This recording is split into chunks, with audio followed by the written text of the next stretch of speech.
Okay. My name is George Putic. I'm a science and technology reporter for Central Newsroom at Voice of America. I was also editor for the Serbian service for a long time before I moved to the Central Newsroom, but I used to report on science and technology for a long time. I'm Rick Pantaleo, and right now I'm producing a new 1-minute radio vignette called Science in a Minute, where we take a story, a big science story, sum it up in 1 minute, and broadcast it over the air. I also host the blog here at VOA, Science World, and up until a month ago, I also hosted a weekly radio show called Science World, which we encapsulated the week's science news stories, and we also featured interviews and such. I also appear on English programs as, I guess, a science correspondent, science consultant, and I guess the science guy for English programs. That's basically what I do. We noticed that some of the questions that came in prior to us going online here are pretty much the same thing, asking the same thing. And that's, and I'll basically sum it up using Linda from Latvia's question.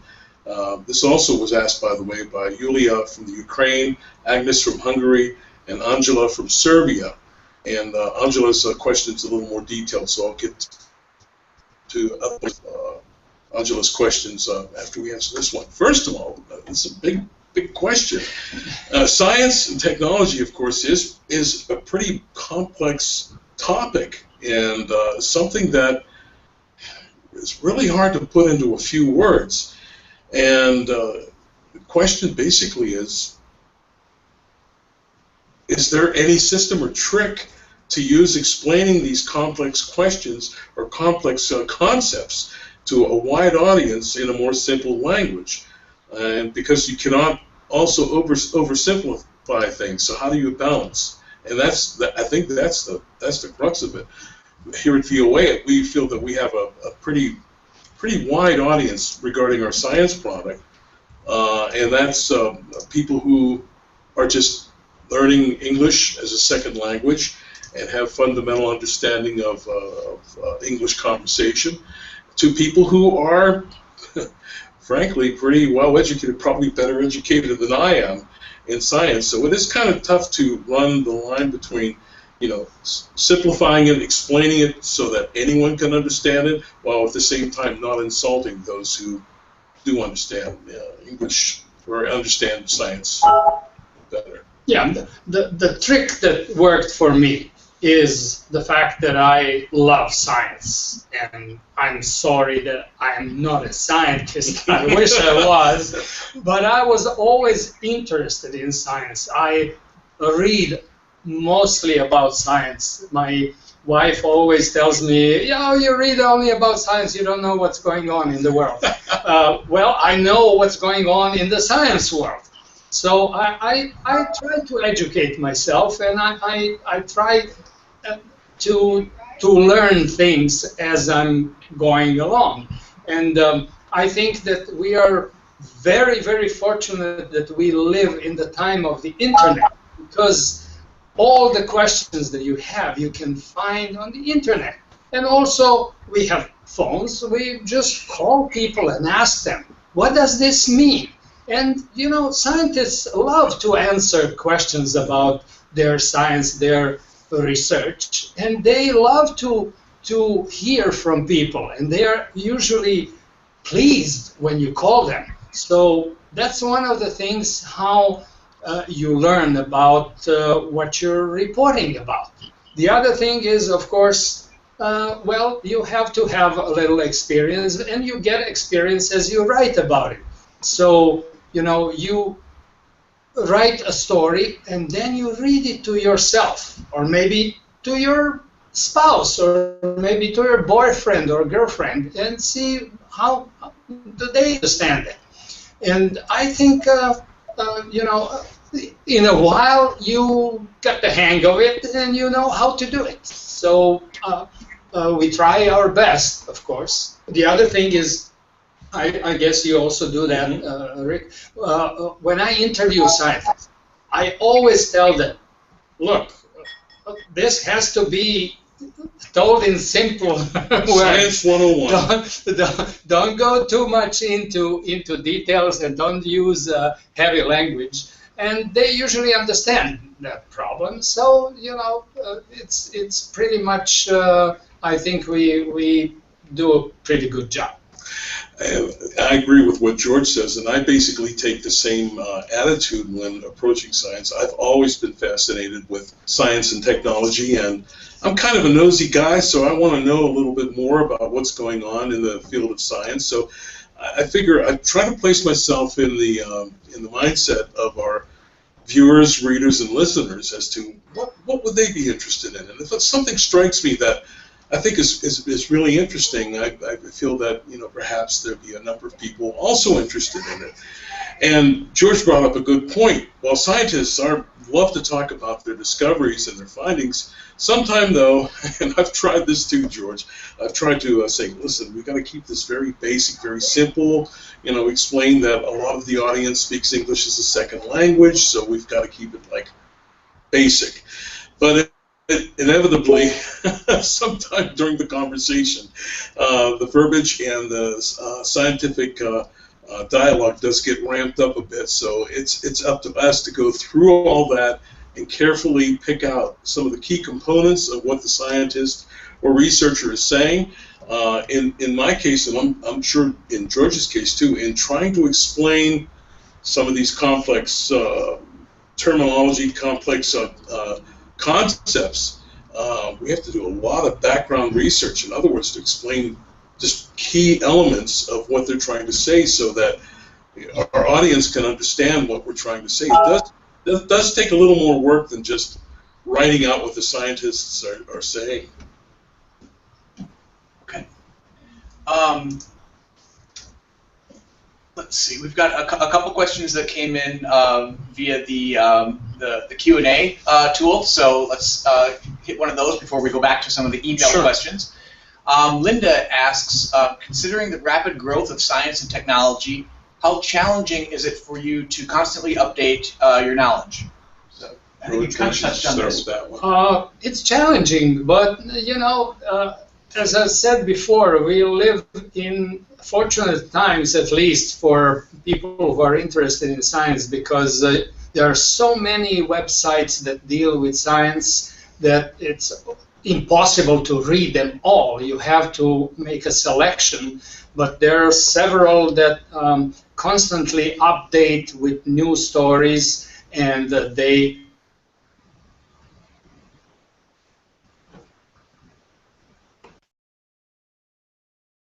explanations, what is it all about, so you can scan that and read the ones that you're interested in, or the ones that are totally new and exciting. So you have to make a selection, but it helps if you sit by your computer and just read about science. I would agree with George. The key right now, and as he mentioned earlier, we're really lucky that we live in the information age. The internet. You can go to the internet and basically get any question you have answered in a matter of seconds. And if you, for example, you would do a search on a particular word or concept, and you'd pull something up and read through it, and if it still wasn't clear, you'd push further in, push further in, push further into researching what that's all about. But we realize that technology is constantly changing. Concepts are changing, words are changing, so it's our job as journalists to try to keep up with things the best we can. And it's a good thing that we are working on deadlines. We have to produce stories, because we would it would take us forever. you start reading about something interesting and you go deeper and deeper, and you get lost. You forget about time.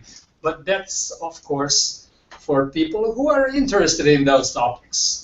Well, one of the things that I've noticed in writing either a blog article or a radio article is that you need to sort out what's important and what's not important, because in between all the complicated verbiage, there's a lot of baloney in there that most listeners or readers or viewers could care less about. It's up to you to determine the meat of the articles and to be able to summarize and explain that to your readers, viewers, and listeners.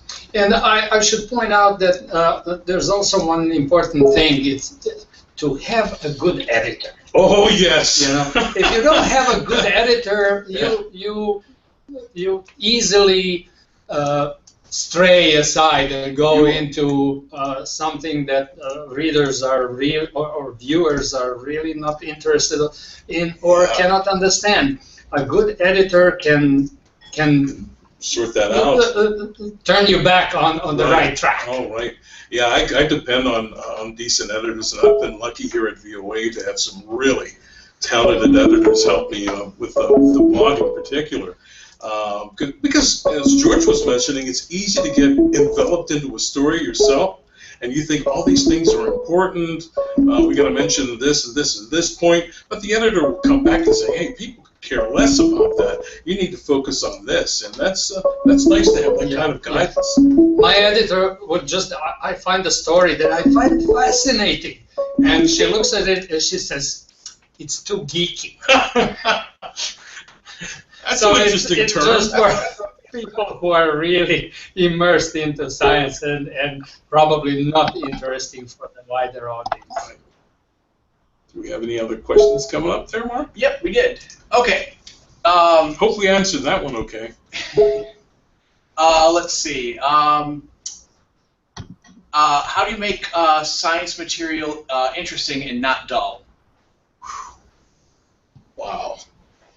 Well, I'm lucky. I'm working mostly. Rick is also doing radio pieces. I'm trying to find interesting pictures. Yeah, George does mostly television. Yeah, I mostly do the television stories, and I try to find interesting pictures because, as they say, a picture is worth 1,000 words. And if you have really interesting picture, maybe the content or my story, my narration is not so interesting or not so informative or understandable, but the picture tells a lot.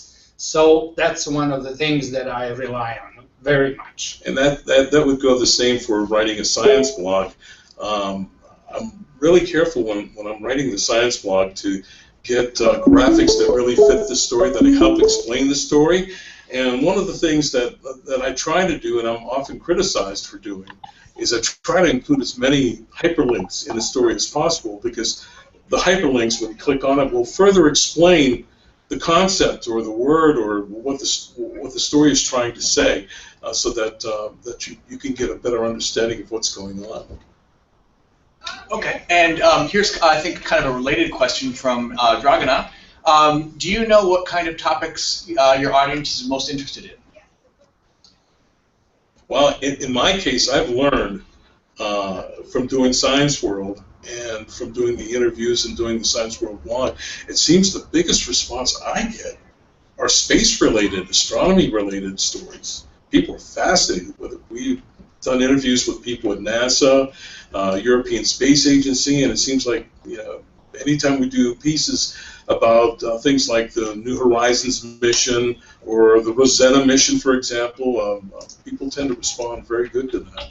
Another interesting topic for most of the people is medicine. Mm-hmm. All kinds of medical research is people want to read about it because, you know, health is something that we all care about. Mm-hmm. Our own health, health of our family members and others, friends. So that's one of the surefire topics. As a matter of fact, going back to Angela from Serbia's question, the question starts off with, there was a big debate in Serbia over mandatory vaccination of children, even though parents don't want to do that. This topic requires expertise and a lot of the scientists don't agree about it, which makes it difficult for a journalist to cover it. Not only in Serbia, but this debate is raging here in the United States, and I'm sure in other countries as well.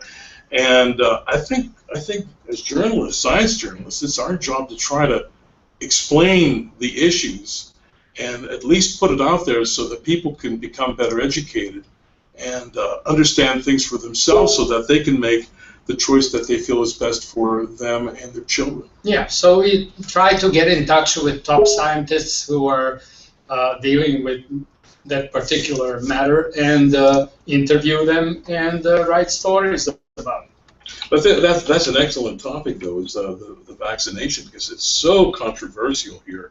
You have people on both sides of the issue saying, hey, vaccination should be mandatory, no child should be allowed to go to school without getting vaccinated. While you have other people saying, well, you know, maybe these medicines aren't too well proved and could prove to be dangerous. And so it's up to us to keep this discussion going so that people have an understanding. Unfortunately, though, this discussion also can confuse a lot of people. So that's why we try to make things as clear as we can regarding the arguments. And hopefully we can present enough information, again, so that people can make their own choice. Okay. Are there any other questions? Well, if you don't mind, I want to bounce back to the original. Okay. And use a reference. A couple of years ago, I had the opportunity of interviewing Alan Alda. Many of you may or may not remember him as playing Hawkeye Pierce on the television series MASH.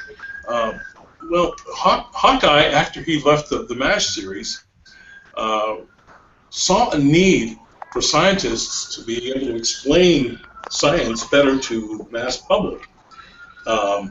So he went to Stony Brook College in Long Island, New York, and set up the Alan Alda Center for Communicating Science.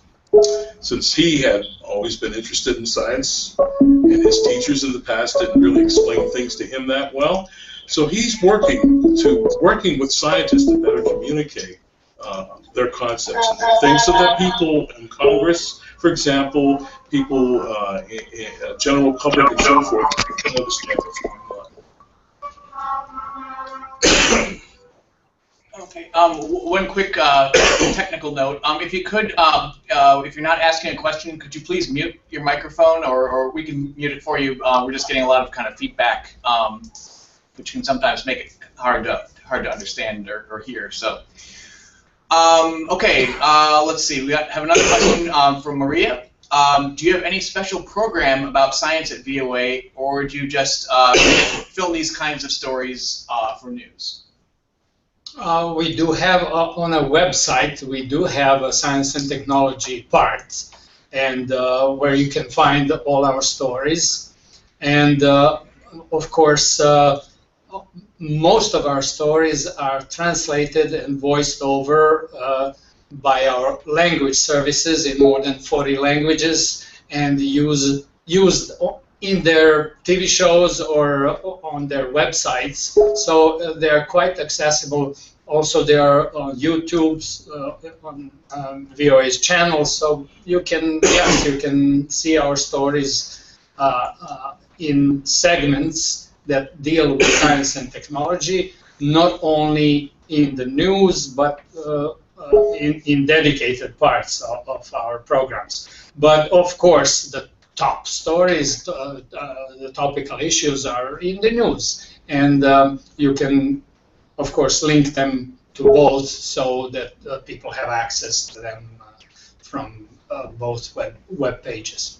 Yeah, I really think that VOA does a really nice job in covering science. The Science and Technology webpage has a wide variety of different topics in science and technology, and plus we try to cover it, try to cover some aspects in my blog. I usually put out a story like once, twice, 3 times a week of the latest science news, and plus we do features here at VOA Radio on science quite a bit, and I've been lucky to be involved with that a lot.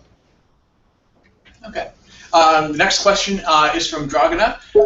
Have you ever reported on a discovery or new treatment that turned out to be bogus? Oh, How do you make sure that your that stories? is excellent. How do you make sure that your stories are true and relevant? Well, the way I look at it is that if it's coming from a reputable, well, that's a good question because it's happened before. Fortunately, I haven't been caught with that. And what we try to do is we try to look at the institution that put out the news about the story, try to do a little digging if we're a little bit suspicious. I think George and I both, develop a bit of awareness whether something is too good to be true. So we have to do a little extra checking on that. Yes, I haven't had such a occasion that I reported on something totally bogus, because I tried to find a second source, which is basically one of the how to say, the requirements in our VOA's charter, Right. a journalistic charter. But it did happen several times that I reported on something that looked like a big story, and then it sort of fizzled out. Exactly.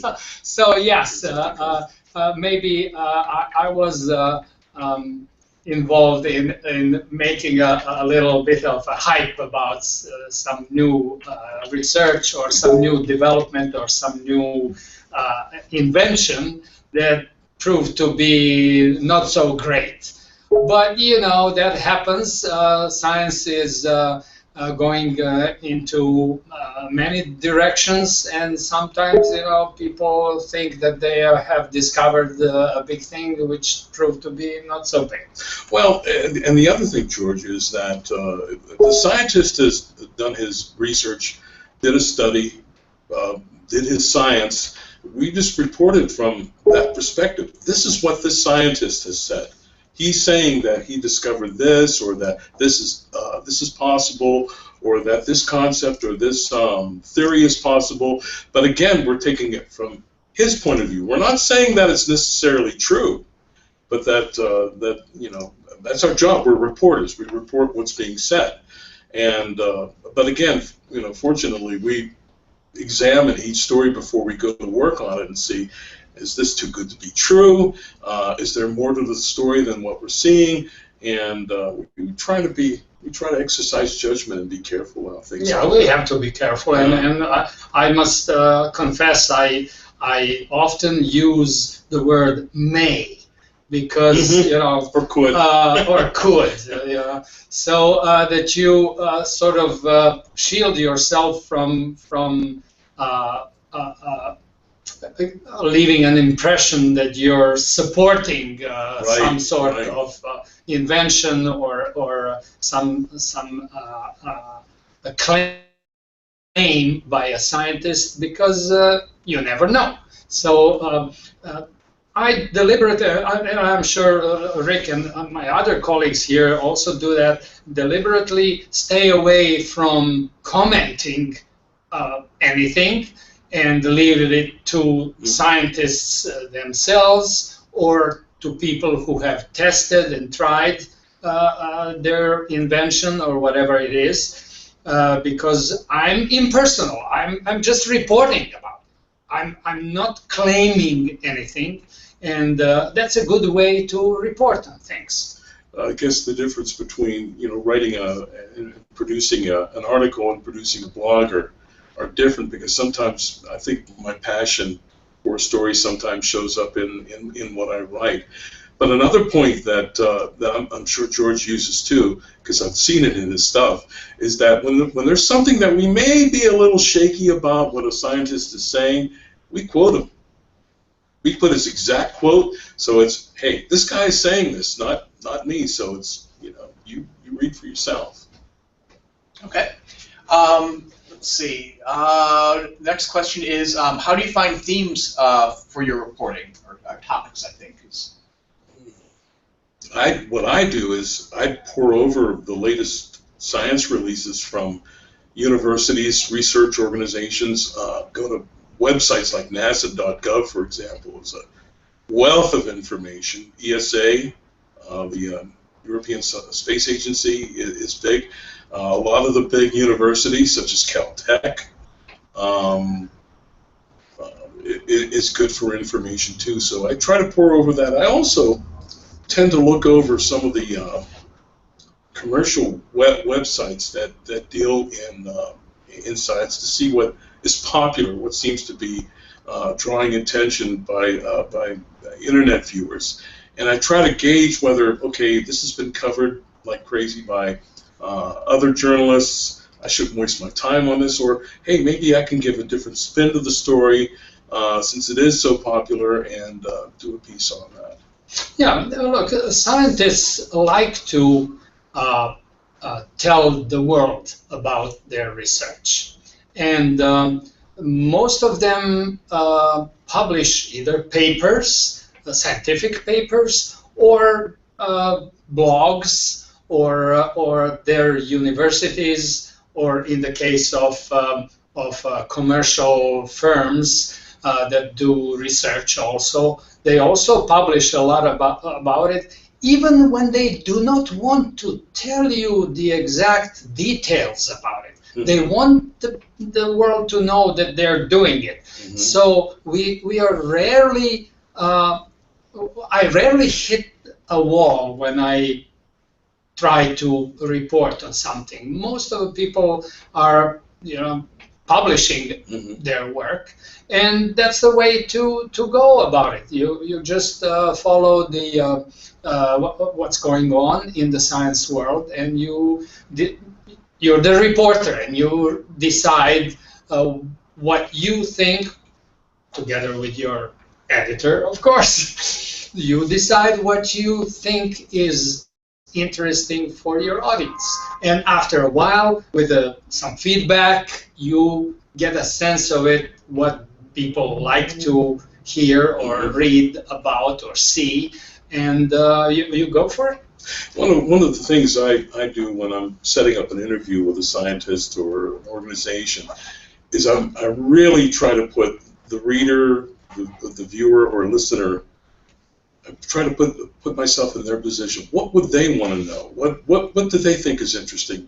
For example, as George was mentioning, these universities and organizations put out information about discoveries and such, but there may be questions that haven't been discussed in the release that people may want to know about. So it's our job to get answers to these questions. Sometimes they're pretty forthcoming. Sometimes they sort of take you around the barn and back again, and go take their time answering the question to where you get to a point where they really don't answer your question. So you got to keep pursuing that so that the question is answered. Okay.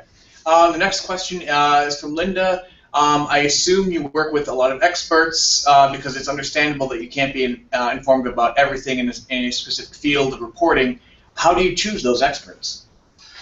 Oh, to me, if I'm finding a discovery or I'm finding a science story that's fascinating, I try to get to the root of the story, like who's behind it, who's like the lead author of the study or the head researcher or so forth, and then I try to track that person down through his university or his organization, and then try to set up an interview with him or her.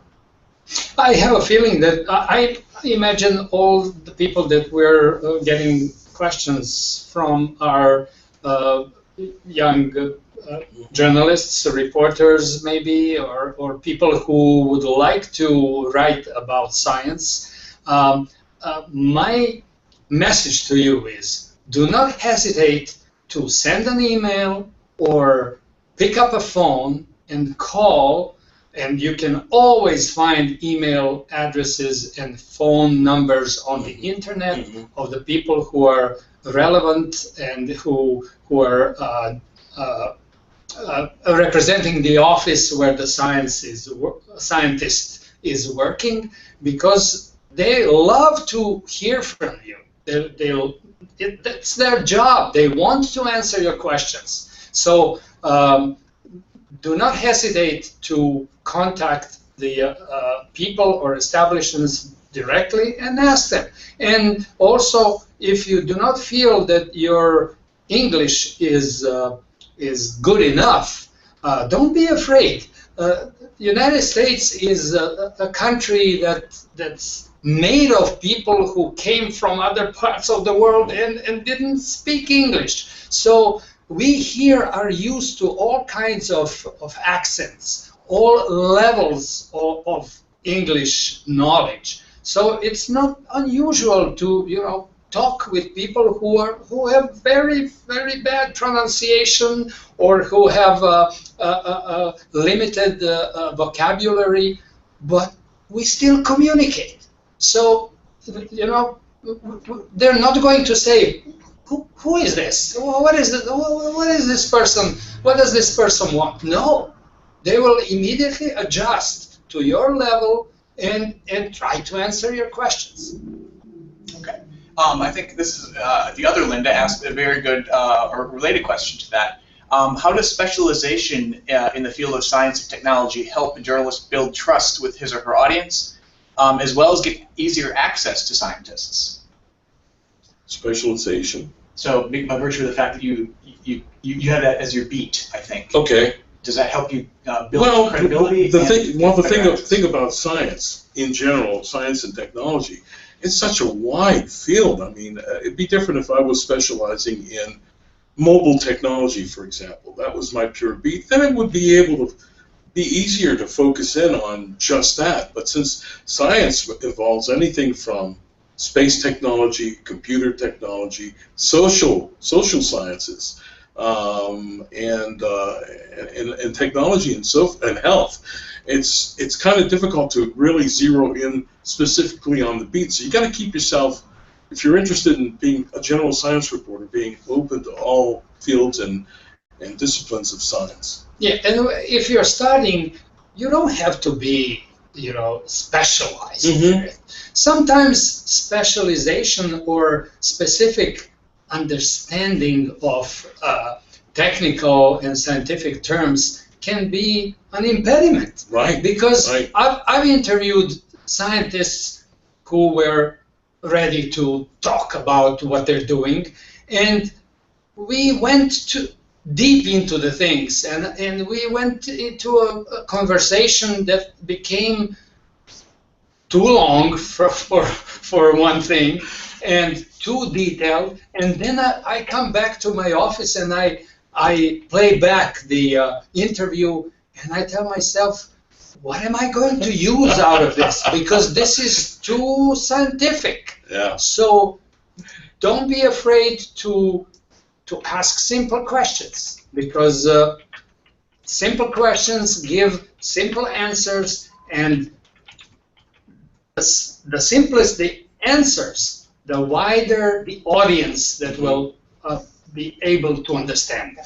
And that's the key. Try to understand who your audience is. And as I mentioned earlier, we've got a pretty wide audience of people as far as their English-speaking skills and their understanding of science. So we try to make things as fundamental as possible so that anyone can understand what we're talking about and won't feel either A, insulted, or B, felt as though they're left out in the cold because they don't understand what we're trying to communicate. But I must say one more thing. It's also wrong to go into oversimplification. I agree. You have to, what I do, for instance, for my reports, I always have a little bit of information here and there for people who really understand science and technology. Because I know that it's like myself, when I'm interested in science and technology, I read about it, and when I see a text or watch a report that's too generic, mm-hmm. it's boring. So I always leave bits and pieces to make it more savory, should I say? More interesting to the viewer or reader. Okay. We got, I think, two fairly similar questions from Linda and Angela. So I'll just read Linda's. When reporting about technology, it's quite a slippery road between news and advertising. For example, excuse me, really good. reporting about a new smartphone, how do you distinguish one from the other? That's a great question, and that's something that challenges me all the time, because a lot of times you get information from these companies that, well, basically are trying to sell their product. So you have to sort of step back from it and try to look at it from, okay, I just don't want to talk, for example, I just don't want to talk about the Apple iPhone. I need to bring in, like, for example, the Android, and I need to bring in other brands into it too. So I try to balance it out that way so that it doesn't come out as a strict advertisement. Yeah, I try to be really careful about that. Yeah, me too. I must admit sometimes it's not our job really to sell very products. hard. It's hard to avoid that, but you know, we try our best, and as Rick said, you try to contrast it with something else, or to make a parallel between one type of product and another type of product, or try to make your report sound as just a report. You try to avoid being showing any support for that product. You don't know.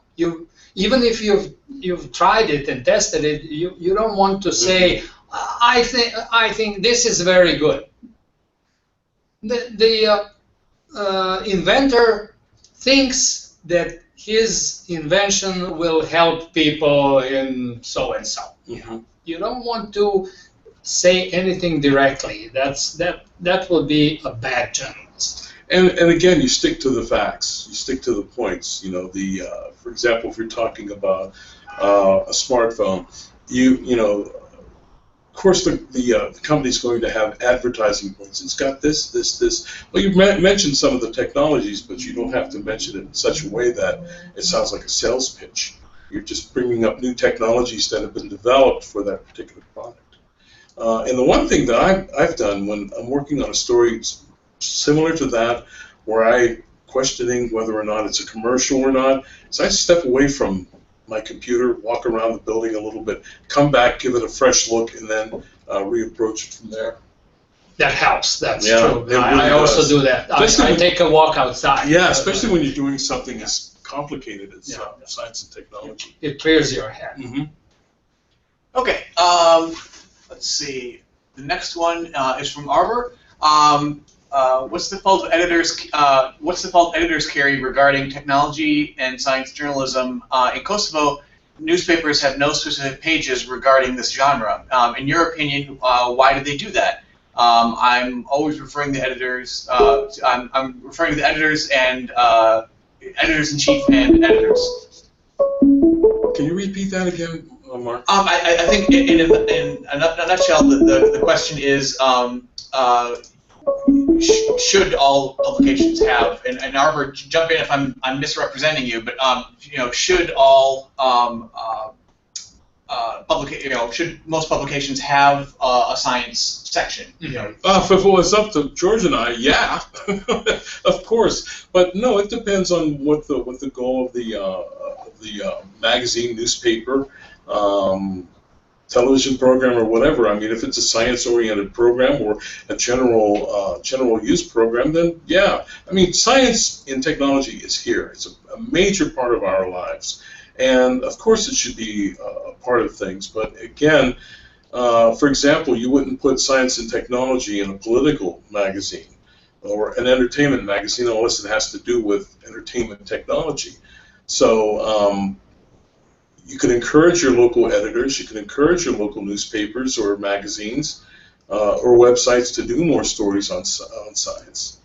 Yeah, and also if there's no, I think the person from Kosovo mentioned that there's no dedicated science and technology press in Kosovo. That's a good opportunity for you. There you go. Start one. You have internet. You can do a blog. Scour the internet. Look for for interesting stories, write short reports on that. Do not show any support, just say, you know, so-and-so says that, or this and that website reports that someone has invented some new contraption, or someone discovered a new way to treat a certain disease. So, you know, here's the Voice of America. You can always quote us, and it's free of charge. It's true. I think. Okay, a question from Tatiana. How do you deal with controversial topics like climate change? Oh. Some famous scientists say that we do have climate change because of humans' activities. Other famous scientists argue that with this point of view. How do you understand who is right? Tatiana, that is a great question, and that is something I've pursued several times here at VOA. And especially here in the United States, it's still an argument because you have a lot of people here that don't believe humans are causing climate change.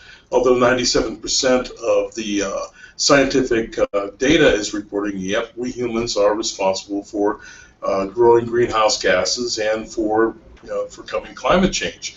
But I think it's important to air both sides of the issue, and I know a lot of people disagree when I say that, but I think since it's still a topic that's being discussed, it needs to be brought up over and over again. I just did an interview program a couple of weeks ago for VOA English, where we got a representative, a climatologist, along with someone from a think tank who basically is skeptical about climate change. And we basically had them bring their points up and discuss it on the air. We are journalists, and we deal with facts. Mm-hmm. We deal with evidence. If I have a scientist that's claiming one way or the other, I like to go on the internet and see what kind of research has he or she done, for how long, on how many samples, what were the results, has anyone disputed those results? All those things can be found on the internet, and you can pretty much rely on it, because, you know, if someone has been doing the research for a decade, and like NASA, for instance, mm-hmm. and they have hard facts about their research, it's pretty hard to dispute that. So you rely on facts, and that's the most important thing. Unfortunately for climate change, a lot of people have noticed and have observed that the discussion of climate change has sort of moved away from the scientific, purely scientific, towards more emotional and political in nature. So that's, as far as the continuing discussion about climate change, I'm afraid that's where it's going to be for the time being, is politics, emotions. Okay. Let's see. Fazli has a question that we touched on a little bit at the beginning of the chat. Is there an easy way to deconstruct or simplify scientific vocabulary? I find that I have to do that all the time, pretty much. Yeah. Sure, you have to be able to understand, educate yourself, Mm-hmm. and once you understand what you're talking about, you will be able to explain things. I think Einstein said once, if you cannot explain it to your grandmother, you probably don't understand it yourself. So you have to educate yourself. You have to be sure that you understand what you're reporting about. Once you understand it, there's no problem in explaining it in simple terms. And again, it's nice to be able to use these fancy new scientific technology terms it looks nice on in an internet report or a news article, but at the same time, when you stumble across something that sort of jars you from reading, it's like, what the heck is this? You know, what are they trying to talk about? Then again, it's your job to do some digging and find out, try to get behind the origin of the word or the particular phrase, and see if you can get an explanation of it and get enough information to where you can develop your own explanation of that word, or be able to use terminology that's a little more understandable. But if push comes to shove and you can't find online internet access to that information, call the scientist. Talk to the scientist himself. What do you mean by this term? And have him or her explain it. Good point. Okay, Maria asks, is there strict division in the VOA newsroom about who covers this or that topic? For example, if we're talking about a plane crash and about some technical problems that led to the crash, who should cover that topic? The science journalists or an ordinary news reporter?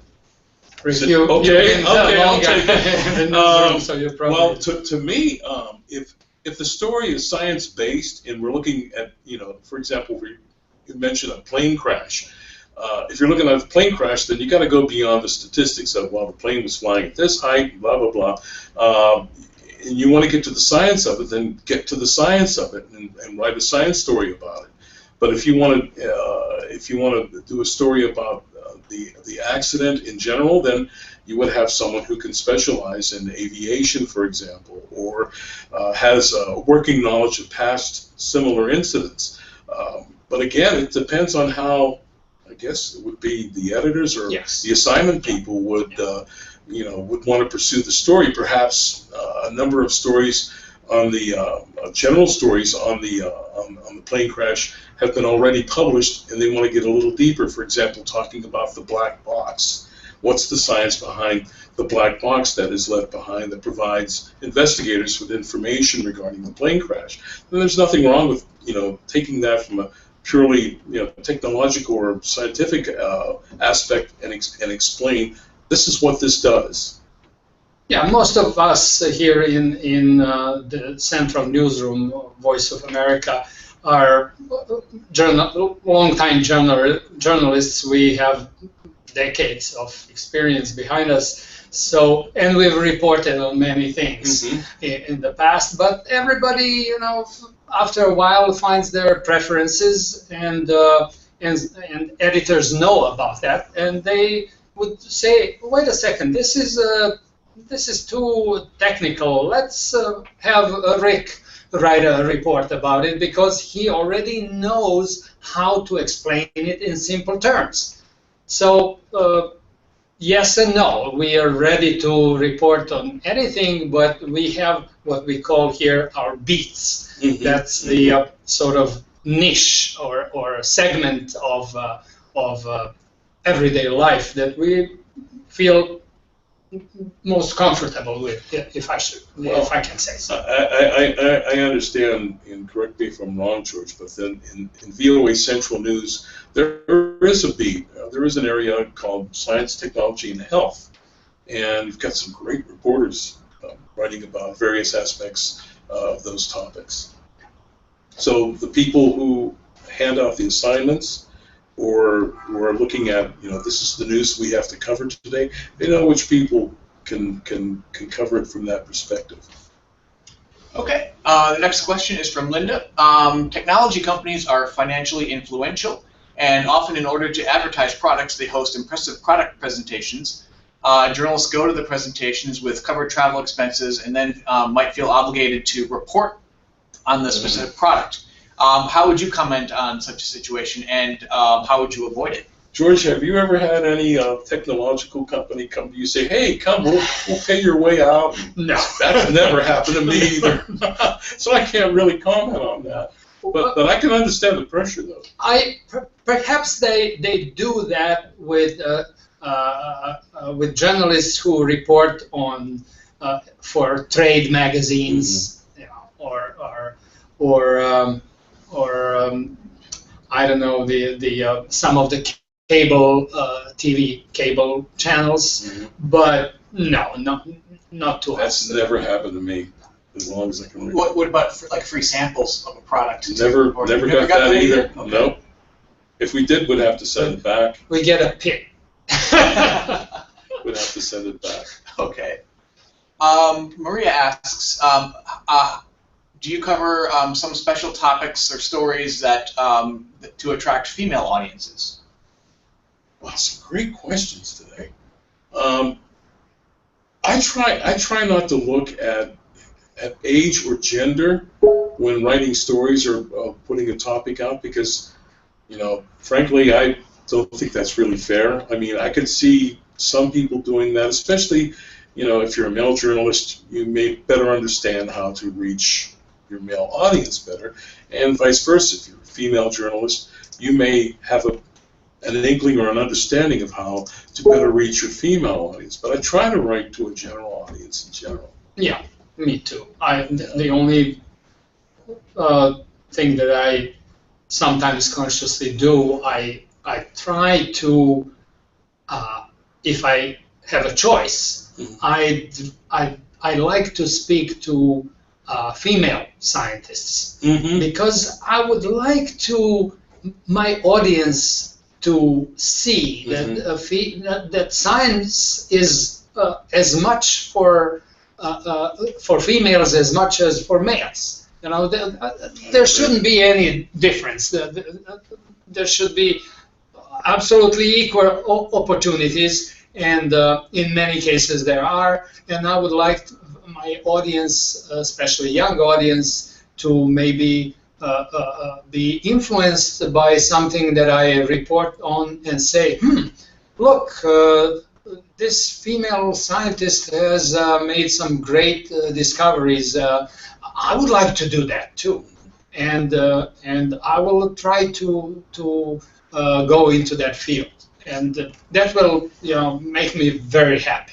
Well, also when you're approaching a story, there may be something in the story itself that lends itself to be more attractive to a female or a male audience. And that should provide you with a hint there. But George is absolutely right as far as talking with female scientists, female members of the science community. I enjoy talking with a number of them too. I had an opportunity about a couple of months ago to talk with a woman who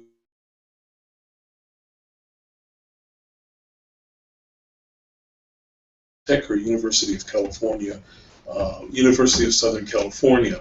So it's interesting to get the passion from them, how passionate a lot of women scientists are about what they do. Watched the teleconference last week from NASA regarding the search for extraterrestrial life, and the panel was all female scientists, and it was captivating because of their interest and passion into what they do. Okay, I think we're out of questions. If there are any others, feel free to type them in or just speak up and unmute your microphone and ask away. I think we have about 2 or 3 minutes, so if there is one more question out there, we probably would have time to answer that.